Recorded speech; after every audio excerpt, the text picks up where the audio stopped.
हरिओम। तो चतुर्थ अध्याय में अभी हम चल रहे हैं, 9वां श्लोक हमारा हो गया था। तो थोड़ा सा इसके बारे में थोड़ा भूमिका जान लेते हैं कि चतुर्थ अध्याय में भगवान ने क्या कहा। सबसे पहले कि ये जो ज्ञान मैंने तुमसे कहा, कौन से अध्याय में? द्वितीय और तृतीय अध्याय में। द्वितीय अध्याय में कौन सा योग है? सांख्य योग, माने ज्ञान योग। और तृतीय अध्याय में कर्म योग। तो ये जो ज्ञान योग विषयक और कर्म योग विषयक जो भी बातें मैंने तुम्हें बतलाई अभी तक, ये अभी मैं बतला नहीं रहा हूँ, ये बहुत पहले से, मतलब ये बहुत प्राचीन ज्ञान है ये, ठीक है? ये अर्वाचीन नहीं है। क्यों? क्योंकि मैं ये सबसे पहले ज्ञान किसको दिया? विवस्वान को, ठीक है? और विवस्वान ने किसको दिया? अपने पुत्र मनु को। मनु ने अपने पुत्र इक्ष्वाकु को। फिर अर्जुन यही पूछते हैं कि इतनी लंबी परंपरा और आपने दिया, ये कैसे पता चले? ठीक है, आपने दिया, ये कैसे पता चल रहा है? और तुम्हारे बहुत सारे जन्म हो चुके हैं, ठीक है?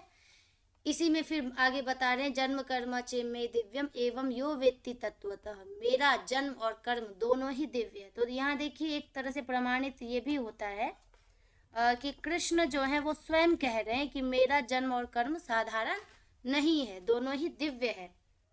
और जो इस प्रकार व्यक्ति जान लेता है, अर्थात मुझे साधारण मनुष्य ना समझकर क्या समझता है कि मैं एक परमेश्वर हूँ। क्योंकि बहुतों के मत में, आप हिंदू ही समाज में देखोगे तो बहुतों का मत है कि कृष्ण एक साधारण पुरुष थे।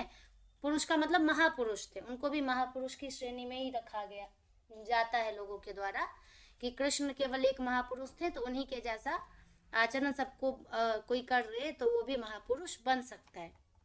तो यहाँ पर दो बातें अंतर समझने की है कि कृष्ण यहाँ स्वयं कह रहे हैं कि मैं क्या हूँ, मेरा जन्म और कर्म दिव्य है और मैं अवतार लेता हूँ, ना कि मैं जन्म लेता हूँ।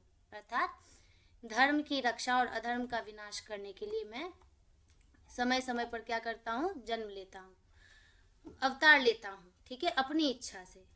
और रामावतार में अगर देखिए तो रामावतार में उन्होंने कहीं भी अपने आप को ईश्वर के रूप में प्रकाशित नहीं किया है कि हाँ मैं ही भगवान हूँ। हाँ, उनके कर्म इतने दिव्य थे कि उनको लोगों ने, थे तो विष्णु के ही अवतार दोनों माने जाते हैं, है ना? लेकिन रामावतार में उन्होंने कभी नहीं कहा मैं ईश्वर हूँ। लेकिन कृष्णावतार में भगवान कहते हैं कि मैं ईश्वर हूँ। और ईश्वर हूँ का तात्पर्य है कि मैं अवतार लेता हूँ। तो जो व्यक्ति, आगे आप पढ़ेंगे कि जो व्यक्ति मुझे साधारण मनुष्य की भांति जानते तो वो मूढ़ है, ठीक है, वो अल्पज्ञ बुद्धि वाले हैं, ऐसा भगवान कहते हैं। इसी क्रम में 10वें उसमें हम चल रहे थे, तो कह रहे हैं, वीत राग भय क्रोधा मन मया माम उपाश्रिता बहवो ज्ञान तपसा पूता मद भावम आगता। ठीक है, तो यहाँ कह रहे माम उपाश्रिता, ठीक है, वीत राग भय क्रोधा, कौन? जिनका राग, वीत मतलब जिनका राग खत्म हो चुका है। वीता मतलब क्या होता है? खत्म हो चुका है। और जिनका भय भी खत्म हो चुका है और जिनका क्रोध भी। तो यहाँ पर ये तीन गुण जो हैं, जिसको हम कह सकते हैं कि ये विकार है, राग, भय और क्रोध। तो ये जिनके राग, भय और क्रोध ये तीनों खत्म हो चुके हैं, तो बहवह ज्ञान तपसा पूता मद भावम आगता, ठीक है। तो मेरे द्वारा, मतलब मेरे लिए, मनमया माम उपाश्रिता बहवह ज्ञान तपसा वीतराग भय क्रोधा पूता मद भावम आगता, फिर वो मेरे ही भाव को अर्थात मुझे ही प्राप्त करते हैं। अब यहाँ पर देखिए, भगवान बार बार, गीता कुछ भी नहीं है, गीता में बस यही है कि आपको बतलाया जाता है कि अपने इंद्रियों पर आप कितना ध्यान रख रहे हो, है ना? अपने आप पर आप कितना ध्यान रख रहे हो। उसमें आपका जो दुश्मन है, हमारा जो शत्रु है, वो हमारे भीतर बैठा हुआ है, ना कि कोई बाहर वाला है। तो यहाँ कह रहे कि जिसके अंदर राग है, ये जो तीन क्रम बतलाए है ना विकार के, राग, भय और क्रोध, तो ये राग, भय, क्रोध एक दूसरे के पैरेलल है। जैसे एक सीढ़ी चढ़ोगे तो दूसरा आपको चढ़ना ही पड़ेगा। ये नहीं कहोगे कि नहीं भाई हम एक सीढ़ी के बाद सीधे चौथी सीढ़ी चढ़ेंगे, नहीं, आप एक के बाद आपको दूसरे पे पैर ऑटोमेटिकली आप रख ही दोगे। वैसे जब हम राग में बंधते हैं, मान ली किसी व्यक्ति से हमारा बहुत ज़्यादा राग हो गया, या मान लीजिए किसी वस्तु से, किसी किसी का आप देखेंगे वस्तुओं से बहुत राग हो जाता है, किसी का अपना गाड़ी से बहुत राग हो गया, या कोई ऐसी वस्तु जो उसने बहुत कीमत में खरीदी है, बहुत प्रेम से खरीदा है, ठीक है, या व्यक्ति से तो साधारण रूप से होता ही है। तो जब किसी भी वस्तु या व्यक्ति से राग होता है, उस समय एक स्वाभाविक स्थिति होती है कि उसके साथ स्वयं भय चला आता है ना। भय कब आता है कि अरे मेरे वस्तु को या मेरे व्यक्ति को कोई छीन ना ले, या व्यक्ति है तो वो उसके ही प्रति भय रहता है कि ये मेरे से दूर ना चला जाए, है ना, क्योंकि व्यक्ति तो चेतन है, तो निश्चित गारंटी है कि अगर उसका मन नहीं लगेगा आपके साथ तो आपसे दूर चला जाएगा। तो वहां पर उस व्यक्ति में इतनी आसक्ति हो जाती है कि अपने आप भय पैदा हो जाता है, ठीक। और वस्तु में क्या है, वस्तु में उसका नष्ट होने का डर रहता है, क्योंकि वस्तु आपके पास है, हाँ चोरी होने का भी डर होता है, हो सकता है कि मेरा ये वस्तु कोई मुझसे चुरा ना ले या ये खराब ना हो जाए। तो राग के साथ भय ऑटोमेटिकली आता ही आता है। और जब मान लीजिए जिस चीज का भय था वो हो गया, आपको उस व्यक्ति ने छोड़ दिया या आपको किसी वस्तु ने छोड़ दिया, माने वो वस्तु नष्ट हो गया या चुरा लिया गया, तो आपका स्वाभाविक है कि आपको क्रोध आएगा, ठीक है, कि मैं कितना ज्यादा इससे राग में था, आसक्ति में था और ये मुझे छोड़कर चला गया, ठीक है। व्यक्ति से होता है तो व्यक्ति में, उसी व्यक्ति में क्रोध आता है। या मान लीजिए कि कोई तीसरा व्यक्ति आके उस व्यक्ति से हमको दूर कर दिया तो उसमें क्रोध होता है। या और वस्तु में कैसे होता है, वस्तु चुरा लिया तो चुराने वाले पे, या वस्तु नष्ट हो गया तो गुस्सा आता है, किसी ने अगर नष्ट कर दिया, मान लो किसी के हाथ से गिर गया वो सामान और वो टूट गया, तो वही कह रहे हैं कि जो राग, इसलिए सर्वप्रथम भय क्रोध को मारने की आवश्यकता नहीं है, राग को खत्म कर लें तो अपने आप भय क्रोध ऑटोमेटिकली खत्म हो जाएंगे, ठीक है। उसके बाद कह रहे हैं बहवह ज्ञान तपसा, और ऐसे जो ज्ञान में तपस्या अर्थात ज्ञान के द्वारा जो तपस्या कर रहे हैं, तपस्वी लोग हैं, पूताः पवित्र लोग, मद भावम आगता, वो मुझे ही प्राप्त करते हैं, अर्थात मेरे भाव को ही वो प्राप्त कर लेते हैं, मेरे से तदाकार हो जाते हैं, अर्थात कह सकते हैं कि वो ईश्वर स्वरूप हो जाते हैं। इसका अन्वय एक बार और देख लेते हैं कि मन मया, ठीक है, तो यह मया से ले लेंगे, ये कर्मवाच्य में भी कह सकते हैं मया आश्रिता, ठीक है, मया का मतलब है मेरे द्वारा, ठीक है। तो यहाँ पर कहेंगे वीतराग भय क्रोधा बहवः ज्ञान तपसा पूताः, मनुष्य आप ऐड कर सकते हो, मनुष्य, ठीक है, माम उपाश्रिताः, पहले मुझको आश्रित हो जाते हैं, और जब वो मुझको आश्रित हो जाते हैं तो मनमया, मेरे में ही उनकी बुद्धि लग जाती है, तो मद भावम आगताः, नहीं, यहाँ मया का अर्थ मेरे द्वारा नहीं है, मनमया ना ये भी प्रथमा बहुवचन है, मतलब ये भी संज्ञा है, ठीक है, ये सर्वनाम नहीं है, मतलब मेरे लिए, मनमया मतलब मेरे में ही बुद्धि है जिनकी, बहुव्रीहि समास कर देंगे, ठीक है। मई मनः येषाम, मतलब मुझ में ही मन है जिनका, वो मनमया पुरुषाः, ठीक है, वो मनमया पुरुष, यहाँ मया तृतीया एक वचन नहीं है, यहाँ पर मनमया पुरुषा लेंगे कि मुझ में ही बुद्धि मन है जिनका, ऐसे मेरे में तन्मय, आप लोगों ने सुना होगा हिंदी में तन्मय शब्द, है ना, कि भगवान में ये तो तन्मय हो गए, तो तन्मय का मतलब होता है तत्मय इति तन्मय, मतलब उसी एक में रमे रहना, ठीक है, वैसे मनमया, मुझ में रमे रहना को बोलेंगे मनमया। तो मेरे में रमे हुए पुरुष क्या करते हैं, मुझको ही प्राप्त होते हैं। तो यहाँ देखिए भगवान सॉल्यूशन भी बता रहे हैं, कोई व्यक्ति बहुत ही ज़्यादा आसक्त है और उसको संसार से बहुत ज़्यादा दुख या कष्ट मिला, तो अब वो कहाँ जाए, तो कह रहे हैं कि अगर राग को ख़त्म करना है तो राग को सही डायरेक्शन दे दो।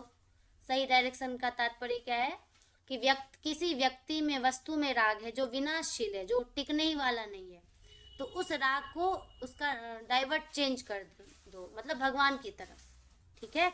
इसलिए कह सकते हैं कि भगवान सगुण साकार में आकर के कह रहे हैं कि अगर तुम मुझे सगुण बुद्धि रख के पूजोगे, मतलब मेरे जब मेडिटेशन में बैठते हो तो मेरे ही मुस्कान को देखो, मेरे ही चेहरे को देखो, तो क्या होगा कि सामान्य किसी व्यक्ति का चेहरा देख के जो आपके चेहरे पे मुस्कान आ रहा है, तो मेरा चेहरा जब देखोगे तो जो मुस्कान आएगा, तो फिर वो राग आपका स्वतः संसार से खत्म हो जाएगा। ठीक है, तो यहाँ समस्या भी बतलाई है, उसका समाधान भी बतलाया है कि मुझ में आश्रित हो जाओ। क्लियर है? आगे चले या कुछ पूछना है आप लोगों को? देखिए यहाँ हो जाएगा, यहाँ सारे ही प्रथमा के एक वचन है। ठीक है, तो किसका विशेषण ये सब बन रहा है? पुरुष का, किसी मनुष्य का। वो कैसा मनुष्य है?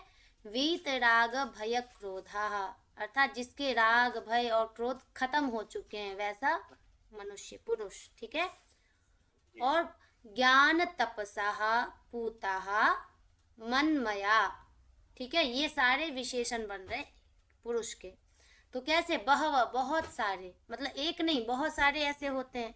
अगर देखा जाए तो संख्या किसी कोई एक ही कोई थोड़ी ना उनको प्राप्त कर पाता है ना। लाखों है तो लाखों में से 1000 तो व्यक्ति प्राप्त करते ही हैं भगवान को।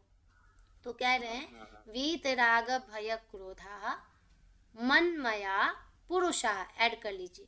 ठीक है, माम उपाश्रिता, मुझको, ये अन्वित ही है, ऐसा ही समझिए। माम उपाश्रिता, मुझको आश्रित हो चुके हैं। तो जब वो मुझे आश्रित हो जाते हैं तो उसका फल बता रहे हैं कि बहवह ज्ञान तपसा पूता, कि बहुत सारे ज्ञान में तल्लीन, ज्ञान को ही तप बनाकर पवित्र लोग, पूता मद भावम आगता, मेरे ही भाव को प्राप्त हो जाते हैं। क्लियर है?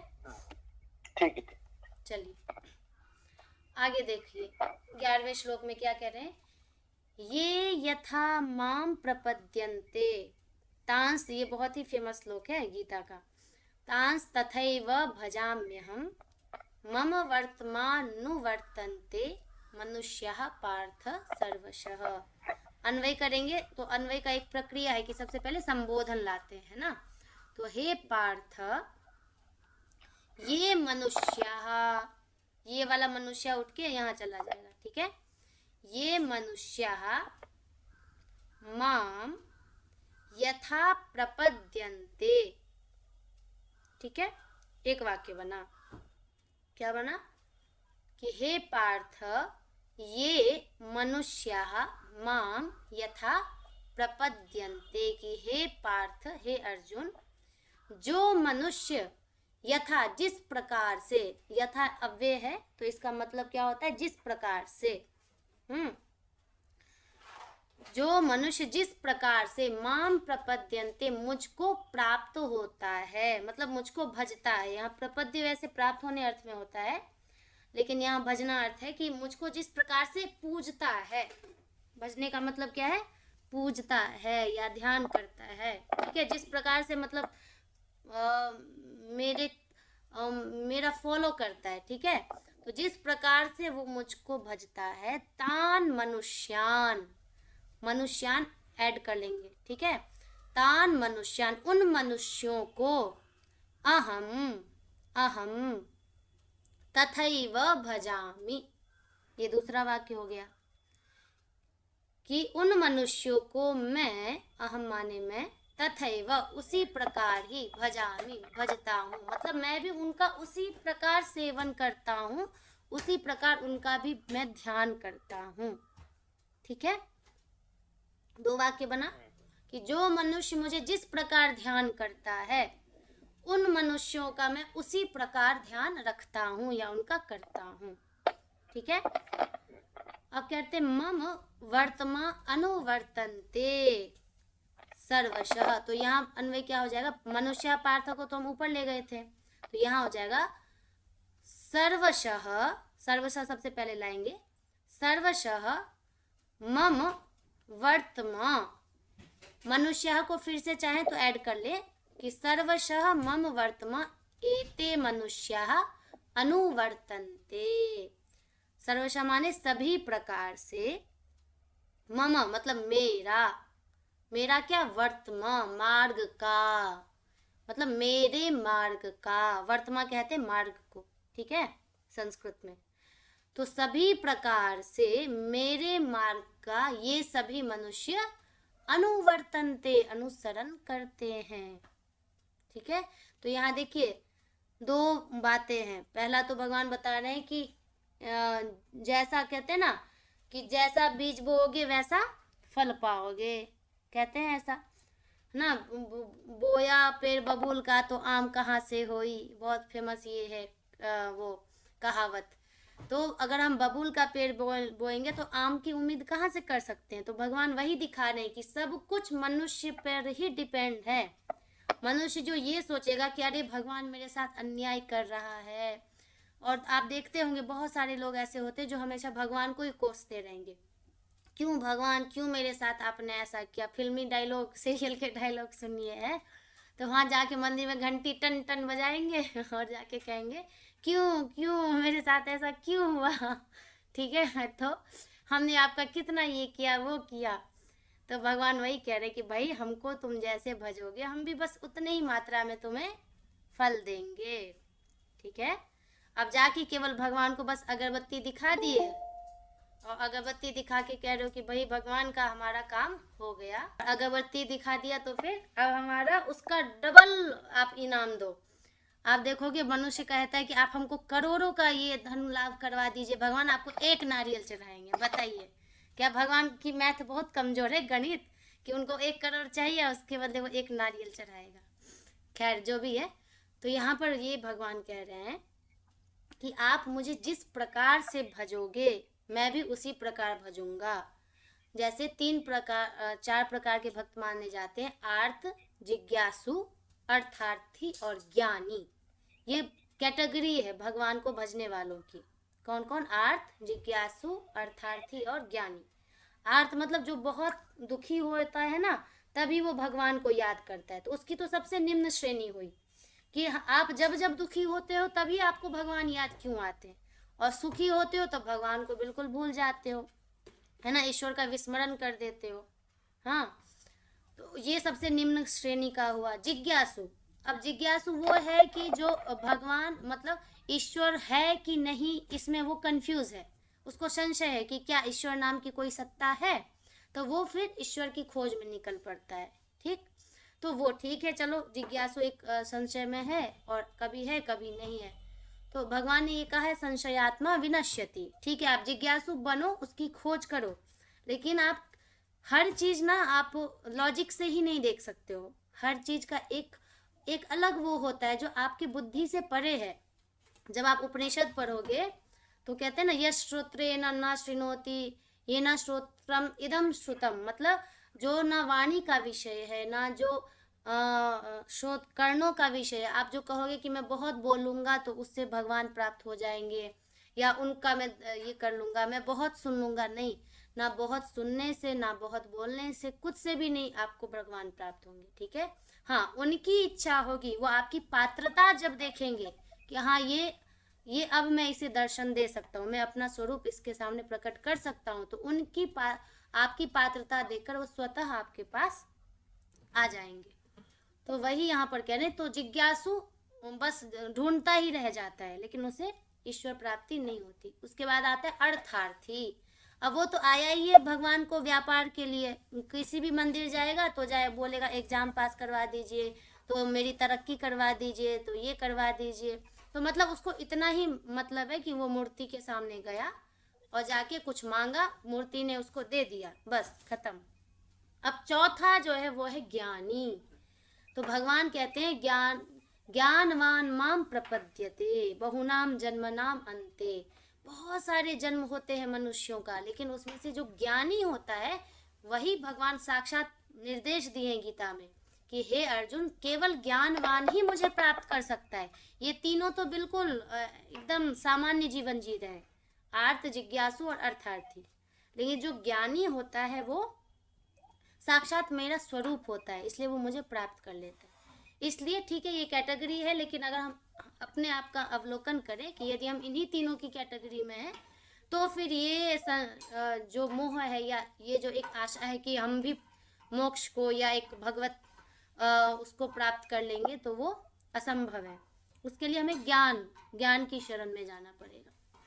तो यहाँ कह रहे हैं कि मम वर्तमान वर्तन्ते मनुष्याः पार्थ सर्वशः, कि हे अर्जुन, क्योंकि सभी प्रकार से मनुष्य मेरे ही मार्ग का अनुसरण करते हैं। ठीक है, कि मैं जो भी मार्ग दिखाता हूँ उसका अनुसरण करते हैं। और अगर देखा जाए तो वेदों में अभी आपने ये किस अध्याय में है, द्वितीय अध्याय में है ना, यामिमाम पुष्पिताम वाचम प्रवदन्त्य विपश्चिता। अर्थात भगवान ने बोला कि वेद में जो स्वर्ग प्राप्ति के लिए कोई व्यक्ति जो यज्ञ याग आदि करता है तो वो मूढ़ है। तो यहाँ पर भगवान ये भी दिखाना चाह रहे हैं कि देखो ये सारे मार्ग मेरे ही द्वारा प्रदत्त हैं, चाहे वो कर्म कांड हो, चाहे वो ज्ञान कांड हो, चाहे वो कर्म भक्ति कांड हो, जो भी हो वो सब मैंने ही प्रदत्त किया है। वेदों में आप देखोगे तो बहुत सारे केवल यज्ञ स्वर्ग कामो यजेत, केवल यही बात होती है, लेकिन वेद का तात्पर्य आप जानोगे तो वो फिर मोक्ष कांड में आ जाता है। इसलिए कह रहे भगवान कि सारे मार्ग मैंने ही दिखाए हैं मनुष्य को, इसलिए। लेकिन बस बात इतना है कि सबका फल अलग है। जैसे मान लीजिए कि एक कोई देश है, उसमें संविधान है, किसी देश का संविधान है, तो बहुतों ने मिलकर उस संविधान को बनाया। तो संविधान को जब बनाया तो उसका एक पद सबका बनाया कि राष्ट्रपति का ये है, प्रधानमंत्री का ये है, इसका जो भी है। तो जो जितने ऊंचे पद पे रहेगा उसका कार्य जिम्मेदारी उतनी बड़ी, हाँ, उसके साथ उसका जो कहते हैं कि उसका लाभ भी उतना ही बड़ा होता है। तो यहाँ वही कह रहे हैं, मेरे ही सारे दिखाए गए मार्ग हैं, चाहे वो कोई भी मार्ग हो, छोटा मार्ग हो या बड़ा मार्ग हो। लेकिन बस जो बुद्धिमान मनुष्य है वो छोटे मार्ग का चयन ना करके सही मार्ग, मतलब जो सीधा मेरे पास पहुंचता है वो मार्ग चुनता है, उसी को ज्ञानी बोलते हैं। तो अगर कोई व्यक्ति संतुष्ट है छोटे मार्ग से कि नहीं भाई हम तो कर्म कांड में ही संतुष्ट हैं, पूजा पाठ में ही बस हम लगे रहें और भगवान हमें हमारा फल देते ना, हो गया बात खत्म, तो ठीक है, उसको उतना ही फल मिलेगा। लेकिन जो मोक्षाभिलाषी है उसको वो फल मिलेगा। तो फल का भगवान ने अंतर दिखा दिया है। ठीक है, आगे चलते हैं। आगे कह रहे हैं कांक्षन्तः कर्मणाम सिद्धिम यजन्त इह देवताः क्षिप्रम ही मानुषे लोके सिद्धिर्भवति कर्मजा। अच्छा, ऊपर वाले में कोई दिक्कत नहीं ना, अन्वय में? ऊपर वाला अन्वय दोबारा कहना पड़ेगा, चलें आगे? नहीं, ठीक है, हो गया। ठीक है। अब देखिए 12वां वाला कह रहे हैं कांक्षन्तः कर्मणाम सिद्धिम इह देवताः, ये पहले लगाएंगे, ठीक है। इह देवताः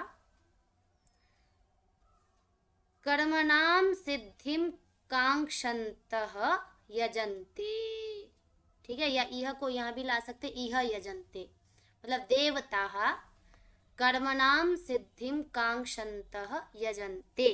ये ना एक्चुअली इसमें एकार है, कुछ संधि होता है व्याकरण की, इसमें इसलिए एकार का लोप हो गया है। ठीक है, तो कह रहे कि देवता, जो देवता होते हैं, तो देवता, अच्छा ये जो देवता है द्वितीय का बहुवचन लग रहा है मुझे, हाँ ठीक है, द्वितीय बहुवचन है। तो यहाँ पर आपको कर्ता कौन है, कर्ता को आपको ऐड करना पड़ेगा, ठीक है। मतलब कोई कर्ता जो करने वाला है इसमें नहीं दिख रहा है, ठीक है। तो यहाँ मनुष्य को ले लीजिए कि मनुष्य, जो ऊपर वाला मनुष्य है ना, उसी को यहाँ ऐड करेंगे, ठीक है। कि मनुष्य इह, मतलब इस लोक में, यह माने इस लोक में, कर्मणाम सिद्धिम कांक्षन्तः देवताः यजन्ते, ऐसे अन्वय हो जाएगा, ठीक है। मनुष्य लोग जो होते हैं वो इस लोक में यह कर्मों की सिद्धि को, मतलब कर्मों के फल को, सिद्धि माने फल ले सकते हैं, कर्मों के फल को कांक्षन्तः, चाहते हुए, ठीक है। कांक्षन्तः, चाहते हुए क्या कर रहे हैं, देवताः यजन्ते, देवताओं की उपासना करते हैं, पूजा करते हैं। देखा जाए आप लोग जब भी पूजा करवाते होंगे देखेंगे तो कहते हैं सबसे पहले गणेश जी, तो फिर ये पंचदेवता, फिर षोडशोपचार, ये बहुत सारा कर्म कांड होता है। तो लेकिन जो भी आप हम पूजा करते हैं, चाहे कोई भी पूजा क्यों ना हो, उसमें हमारा कहीं ना कहीं सूक्ष्म भाव में अपना क्या रहता है, भौतिक सुख की अभिलाषा रहती है, पक्का रहती है। क्योंकि अगर हम इस भौतिक जीवन में हैं तो हमें भौतिक सुख चाहिए ही चाहिए, है ना। और क्योंकि हम, और वो भौतिक सुख की अभिलाषा होती कहाँ है, एक देखने से लगता है कि अरे हमारे पड़ोसी इतने ऊंचाई पे चले गए और हम बस यहीं पे हैं, नहीं नहीं हमें भी ऊंचा उड़ना है, लेकिन पता नहीं कितना ऊंचा उड़ना है, बस उड़ना है, ठीक है। तो इस ये सब देख देख के, तो आप देखिए मनुष्यों का एक साधारण स्वभाव है।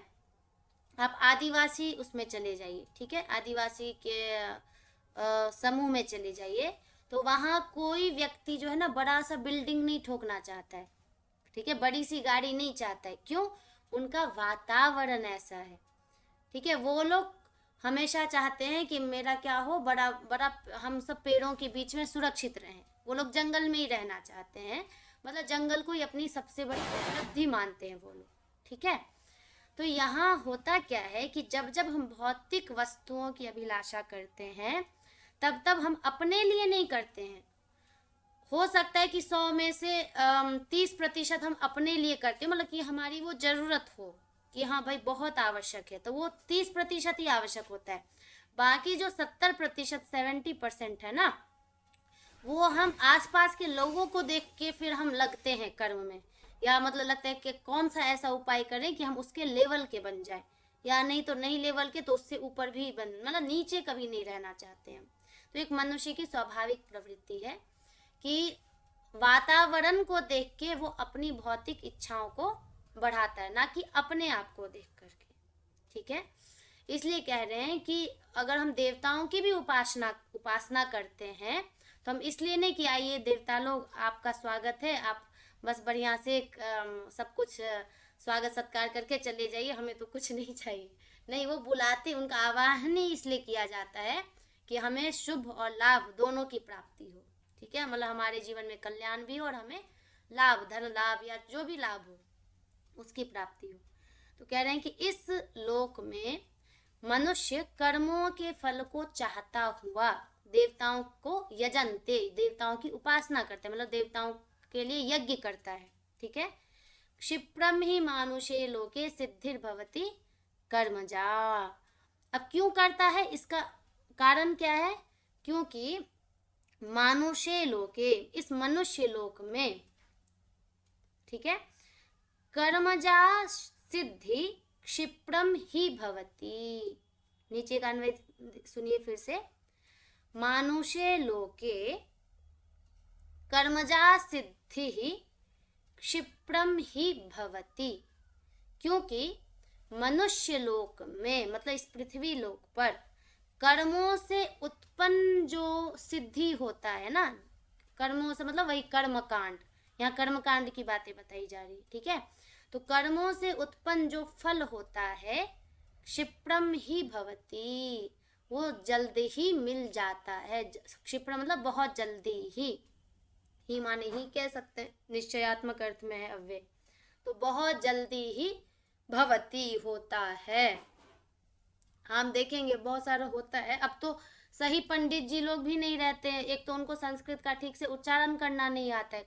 ऐसा नहीं कह रही हूँ सभी ऐसे हैं, बहुत सारे अच्छे भी हैं जिनको संस्कृत का शुद्ध उच्चारण आता है, बिल्कुल विधि विधान के साथ वो करवाते हैं।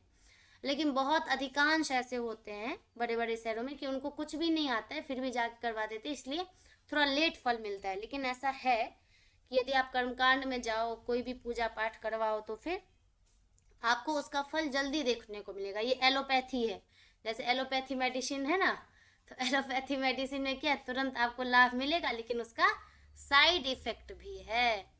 तो इसमें साइड इफेक्ट ये कह सकते हैं कि कर्मकांड के चक्कर में जो लोग जाते हैं, तो उसमें ये होता है कि फल तो मिलता है, लेकिन फिर जो उसका बैलेंस, पुण्य का भी एक लिमिटेशन रहता है ना, जैसे आपके पास धन का लिमिटेशन है, वैसे पुण्य का भी लिमिटेशन, जैसे वो खत्म हुआ, उसका प्रभाव खत्म हुआ, पुनः आप उसी में आ गए। साइड इफेक्ट तो कुछ नहीं होता है, लेकिन पुनः आप उसी में आ जाते हो, उसी स्थिति में जैसे आप पहले थे। इसलिए लोग समय समय पे करवाते रहते हैं पूजा इत्यादि जो भी है। तो कह रहे हैं क्योंकि कर्मों से उत्पन्न होने वाली सिद्धि शीघ्र मिल जाती है, इसलिए लोग देवताओं का पूजन यजन किया करते हैं। इसमें कोई बुराई भी नहीं है, अब जिसको चाहिए तो ठीक है वो करे, क्या दिक्कत है। ना करने से तो करना अच्छा है ना। अब कोई प्रमादी व्यक्ति है, वो कुछ करना ही नहीं चाहता है और दिन भर पड़ा रहता है ना, पृथ्वी का भारभूत बन के बैठा है, तो इससे अच्छा कि भाई कोई ना कोई कर्म करो, अच्छा कर्म करो, सत्कर्म करो। क्लियर है? आगे चले। इसका अन्वय क्लियर है ना? जी। अब यहाँ देखिए 13वें श्लोक में क्या कह रहे हैं। चातुर्वर्ण्यम मया सृष्टम गुणकर्म विभागशः तस्य कर्तारम अपि माम विद्य कर्तारम अव्ययम। अब कह रहे मया गुणकर्म विभागशः चातुर्वर्ण्यम सृष्टम। ठीक है, ये पहले वाक्य का अन्वय है कि मया मतलब मेरे द्वारा, भगवान खुद कह रहे हैं अपने बारे में, मेरे द्वारा गुण कर्म विभागशः, गुण और कर्मों के विभाग से, मतलब गुण को अलग ले लीजिए और कर्म को, ठीक है। तो गुण और कर्म इन दोनों को देखते हुए, इन दोनों का डिवाइडेशन करते हुए चातुर्वर्ण्यम सृष्टम, चतुर्वर्ण की को रचा गया, मतलब चतुर्वर्ण की स्थापना की गई। किसके द्वारा? खुद मेरे द्वारा। अब यहाँ पर बहुत गौर देने वाली बात है, गुण कर्म, यहाँ कहीं भी जन्म वाली बात आई है? जन्म विभाग से या गुण जन्म विभाग से बोलना चाहिए था इनको, या कर्म जन्म विभाग से बोलना चाहिए था। कहीं जन्म का जिक्र ही नहीं आया है। क्या बोला इन्होंने कि व्यक्ति, पहले तो भगवान ने सृष्टि की रचना की, उसमें से सारे पशु पक्षी वगैरह वगैरह हैं, लेकिन जो शास्त्र बने वो पशु पक्षियों के लिए थोड़ी ना बने हैं, हम मनुष्यों के लिए बने हैं। वो तो भोग योनि में भोग के चले जाएंगे, उनके लिए कोई नियम, कोई कर्म, कोई कांड नहीं है, ठीक है, कोई भी कर्म नहीं है, तो वो हमारे लिए है। तो कह रहे जब मनुष्य इस पृथ्वी पर आया तो उसका गुण और कर्म देखते हुए मैंने उसका विभाग किया, ना कि उसका जन्म देखते हुए। इसलिए जिनकी भ्रांति होती है कि भाई जो ब्राह्मण कुल में उत्पन्न है वही ब्राह्मण है, और उसका कर्म भले ही शूद्र वाला हो, वो भले ही संध्या वंदन ना करता हो, भले ही ये वगैरह सब ना करता हो, ठीक है, पूजा पाठ ना करे, मेडिटेशन ना करे, और वो शूद्र वृत्ति में हो। शूद्र वृत्ति किसको कहते हैं? जब हम मान लीजिए किसी के अंदर काम करते हैं, उसको शूद्र वृत्ति कहा जाता है, ठीक है। और फिर वो बोले कि हम तो ब्राह्मण ने भाई, तो फिर आप ब्राह्मण नहीं हो। और कहीं कहीं आप बड़ा फेसबुक सब में वायरल देखोगे कि एक उठा के ले देते हैं, तुलसीदास जी का है वो, कि अगर ब्राह्मण कैसा भी दुष्ट भी क्यों ना हो, ब्राह्मण ब्राह्मण नहीं होता। ऐसा कुछ भी नहीं है, ठीक है। और मैंने बहुत बार आप लोगों से, और ये ज़्यादा से ज़्यादा लोग समझें इस बात को, कि तुलसीदास कृत ग्रंथ हो या रामायण हो, बहुत जगह वो सारे प्रक्षिप्त हैं। अब वो प्रक्षिप्त किसने बनाया? क्योंकि अधिकांश संस्कृत का ज्ञान ब्राह्मणों का ही होता था। तो जो थोड़े पाखंडी टाइप से थे, जो अपनी पूजा करवाना सबसे श्रेष्ठ मानते थे, तो वो उन लोगों ने बीच बीच में छेड़खानी की, तो इसलिए बोल दिए कि दुष्ट भी हो तो भी उसकी पूजा करो, और शूद्र कितना भी पढ़ लिख जाए, वो ब्राह्मणत्व को प्राप्त हो जाए, लेकिन वो शूद्र ही रहेगा। तब तो फिर ऋषि, बहुत सारे ऋषि हुए हैं जिन्होंने वेदों मंत्रों की भी रचना की है। मुझे ध्यान नहीं आ रहा है, जामवाल क्या नाम था उनका, तो वो शूद्र थे जाति के, लेकिन फिर भी उन्होंने समाज से लड़के वेदों को पढ़ा, और उन्होंने वेद के मंत्रों का कुछ उसकी व्याख्याएं भी की है, ठीक है। तो भगवान स्वयं कह रहे हैं गुण कर्म विभाग कि गुण और कर्म के विभाग द्वारा, ठीक है, मैंने देखा कि इसके अंदर कौन सी क्वालिटीज है, तो वो क्वालिटीज देखते हुए, वो स्किल देखते हुए और उनका कर्म भी देखते हुए मैंने 4 वर्ण की स्थापना की, व्यवस्था के लिए, कि व्यवस्था इधर से उधर ना हो, ठीक। तस्य कर्तारम अपि माम विद्धि, ये अनविद्धि है। तस्य कर्तारम, तस्य कस्य? तस्य चातुर्वर्ण्यस्य, उस चतुर्वर्ण का कर्ता भी मुझे ही जानो, अर्थात जो भी मैंने चतुर्वर्ण की स्थापना की है इस सृष्टि में, उसको, उस कर्म को का कर्ता भी मुझे ही जानो, मतलब मैं ही इन चारों, क्योंकि भगवान तो सर्वत्र हैं, सर्वव्यापी हैं। तो कह रहे हैं कि मैं ही इन सब में आ करके, मतलब इनका ये बन करके मैं स्वयं रचता भी हूँ और स्वयं कर्म भी करता हूँ। अच्छा, अर्थात मैं करने वाला भी हूँ, करवाने वाला भी हूँ। तस्य कर्तारम अपि माम विद्धि, मुझे उस कर्मों का कर्ता जान, और अकर्तारम अव्ययम, और उसका अकर्ता भी जान। अब यहाँ दो बातें भगवान बोल के थोड़ा संशय में डाल दिए हैं कि भाई क्या बता रहे हैं यहाँ पे, कि कर्तारम अपि विद्धि और अकर्तारम अपि विद्धि, मतलब मैं नहीं करने वाला भी हूँ और करने वाला भी हूँ। तो करने वाले किस प्रकार से हैं? तो करने वाले इस प्रकार से हैं, चूंकि अगर देखा जाए तो इस पूरे सृष्टि में जो त्रिगुणात्मिका प्रकृति है, सत्वगुण, रजोगुण, तमोगुण, ये जो प्रकृति है ना, ये भगवान के ही द्वारा रचित है, प्रदत्त है। तो ये तीनों गुण, ऐसा नहीं है कि जो ब्राह्मण है उसमें केवल सत्वगुण ही रहेगा, कभी कभी उसमें तमोगुण, रजोगुण ये भी आता है, लेकिन हाँ, सत्वगुण प्रधान ब्राह्मण को माना जाता है, ठीक है, क्योंकि उसका कार्य केवल पठन पाठन होता है, अध्ययन अध्यापन। क्षत्रिय को रजोगुण प्रधान माना जाता है, क्षत्रिय और वैश्य इन दोनों को, ठीक है, रजोगुण प्रधान, और शूद्र को कहा जाता है तमोगुण प्रधान। तो यहाँ ये कह रहे हैं, चूंकि ये सारे गुण जो हैं, तमोगुण इत्यादि, जो न्यूट्रॉन प्रोटॉन जो भी हम बोले, तो ये सारे ही गुण मेरे द्वारा प्रदत्त थे, मतलब मैं ही ये गुण हूँ, गुण रूप में सबके अंदर निवास कर रहा हूँ, और मैं ही लोगों को जबरदस्ती क्या करता हूँ, कभी सही में कभी अच्छे में लगवाता हूँ, या उनके कर्तव्य कर्म में उनको लगवाता हूँ, ठीक, इस प्रकार से। और अकर्तारम कैसे? मैं इनसे अछूता भी हूँ, क्योंकि भगवान ने सभी मनुष्यों को उनके कर्म की करने की स्वतंत्रता दे रखी है, ठीक है, कि भाई तुम्हें जो सोचना है, जो चिंतन करना है, जो तो तुम कर्म करो, बस उसका फल देने वाला मैं हूँ, ठीक है, या कहो कि कर्म स्वयं ही तुम्हें फल दे देगा। जैसे एक वो आता है ना, कि जैसे बछड़ा वो करते करते, मुझे ध्यान नहीं आ रहा उसका संस्कृत, कि यथा, तो बछड़ा जैसे गाय के पीछे पीछे जाता है, वैसे ही कर्म भी मनुष्य के पीछे पीछे उसका पीछा करता रहता है, कर्म का फल। तो कह रहे कि कर्मों के फलों का भोक्ता मैं नहीं हूँ, लेकिन हाँ, यही तीनों गुण सबको नचा रहे हैं, ये सत्वगुण, रजोगुण, तमोगुण, इस कारण से मैं ही करता हूँ, और चूंकि मैं किसी के भी कर्म का फल भोगता नहीं हूँ, इसलिए मैं अकर्ता हूँ, ठीक है। इसमें आप लोगों को भी कुछ अगर चिंतन अक्षर है, अकर्ता भी है, सब कुछ करके भी वो नहीं करता है ना, ऐसे लोक में कई प्रचलित उक्तियां हैं, कर विधि कर्म, है ना, क्या होता है कि नाना प्रकार के कर्म भी करता है और करता भी नहीं है, उस रूप में भी इसको ले सकते हैं।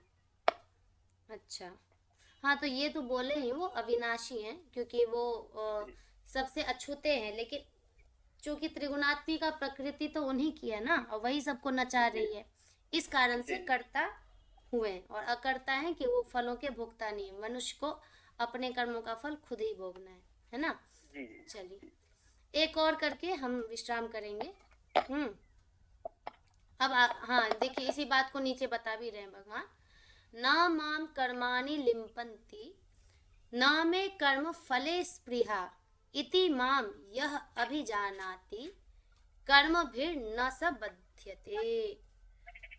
कह रहे कि हे अर्जुन, अध्याय करेंगे, अर्जुन कहीं बोले नहीं भगवान, कि माम कर्माणि न लिम्पन्ति, ना को बस उठा के कर्माणि के बाद ले जाइए, ठीक है, माम कर्माणि न लिम्पन्ति, की मुझे कर्म, ये प्रथमा बहुवचन है, तो मुझे ये कर्म कर्ता बन के आ रहा है, कि मुझे कोई भी कर्म जो है ना लिम्पन्ति, पकड़ता नहीं है, या मुझ में चिपकता नहीं है, ठीक है।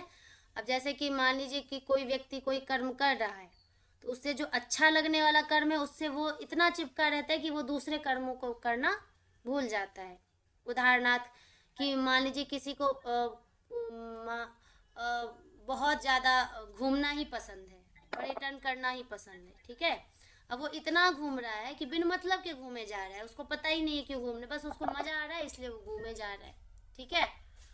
तो यहाँ क्या हो जाएगा, तो वो एक ही चीज़ में उस कर्म ने उसको इतना पकड़ रखा है कि वो उसको छोड़ना ही नहीं चाह रहा है।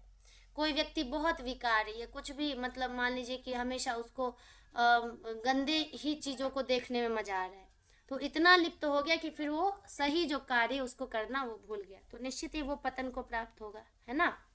ये भगवान कहते हैं कि मैं कोई भी कर्म करता हूँ तो मुझे कोई कर्म मुझे नहीं पकड़ता है। माम कर्माणि ना लिम्पन्ति, कोई भी कर्म मुझ में लिप्त नहीं होता है ना। मैं कर्म फले स्पृहा, और इसका कारण भी बता रहे क्यों। इसका कारण ये है कि मैं कर्म फले ना स्पृहा, क्योंकि मेरा कर्मों के फल में कोई रुचि नहीं है। वही व्यक्ति को कर्म पकड़ेगा जिसको उस कर्म के फल में रुचि है, ठीक है। या मान लीजिए कि अभी हम देखते हैं बहुत सारे व्यक्ति होते हैं ऐसे कि जिनको वो कर्म कभी कभी वैसे बोला है यतदग्रे विषमेव परिणामे अमृतोपमम, लेकिन मान लीजिए कि कोई चोर है, हाँ, अब उसको पता है कि चोरी करना बहुत गलत बात है ना, किसी का धन चुराना, किसी के हक को मारना बहुत बुरी बात है, लेकिन अब उसकी एक प्रवृत्ति ऐसी बन गई है कि वो चोरी किए बिना रह नहीं पाता है। मैं बहुत सारे एक उसमें मुझे पता चला था, जो दोस्त लोग थे तो वो बताते थे कि उन लोग की उनकी जो वो फ्रेंड थी तो वो बता रही थी कि वो समझती है कि चोरी करना बुरी बात है, लेकिन कहीं भी वो बैठती है ना तो कभी ये चुरा ली कभी वो चुरा ली, एक आदत सी बन जाती है। क्यों? अब आदत बन इसलिए नहीं जाती कि भाई आदत हो गई, आदत बन इसलिए रही है क्योंकि उसको पता है कि चोरी करने पर आपको बिना मेहनत या बिना वो किए आप अच्छे से अच्छी चीज़ों का लाभ ले सकते हो। बड़ा सुंदर एक कहानी है, शॉर्ट में बतलाती हूँ। एक बच्चा था, शायद मैं ये बहुत बार सुनाई हूँ, आप लोगों ने सुना होगा तो ठीक है, कि एक बच्चा था, ठीक है, 3-4 क्लास में वो पढ़ता था। तो क्या हुआ, एक दिन वो अपने दोस्त का इरेजर और पेंसिल लेके घर पे आ गया। तो माँ उसको देखी, बोली माँ देखो मैंने पूछी माँ ये इरेजर पेंसिल कहाँ से आया, तो बोला मेरा दोस्त का था मैंने ले लिया। तो माँ को पता चल गया कि इसने चोरी की। बोली अच्छा कोई बात नहीं बेटा ठीक है, ये भी नहीं बोला उसने क्योंकि उसकी माँ भी उसी प्रवृत्ति की थी। तो फिर उसके बाद अब उसको मज़ा आने लगा, उसको लगा अरे वाह ये तो बड़ा बढ़िया है कि बिना कुछ मम्मी पापा से मांगे हमको हर सामान मिले जा रहा है, बस जाके कहीं पे छिप के ले लो जाके। तो ऐसे ही करते करते वो बड़ा होता गया, माँ उसको देखती गई, बात बोलती गई अच्छा कोई बात नहीं है ना, तुमको जो ठीक लगे। तो ऐसे ऐसे करके वो भयंकर कुख्यात चोर हो गया, इतना कि अब वो बड़े बड़े घरों में चोरी करने लगा। अब एक दिन वो संयोग से राजा के ही घर में चोरी करने का ठाना, और राजा के घर में तो बहुत ज़्यादा वो रहता है, तो फिर वो पकड़ा गया। तो उस राज्य में क्या था कि चोरी करने का अपराध मृत्युदंड, सीधे मरना है।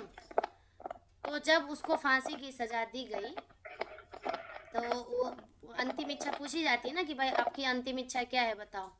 तो उसकी अंतिम इच्छा पूछी तो बोली हम अपने माँ से मिलना चाहते हैं। तो बोले ठीक है बुलाया जाए माँ को। तो वो बेचारी रोए जा रही कि हाय मेरा एक ही बेटा था, वो भी अब मर गया तो मुझे कौन संभालेगा, दिस दैट जो भी है। तो उसको लेकिन बिल्कुल भी आंसू नहीं आ रहा था।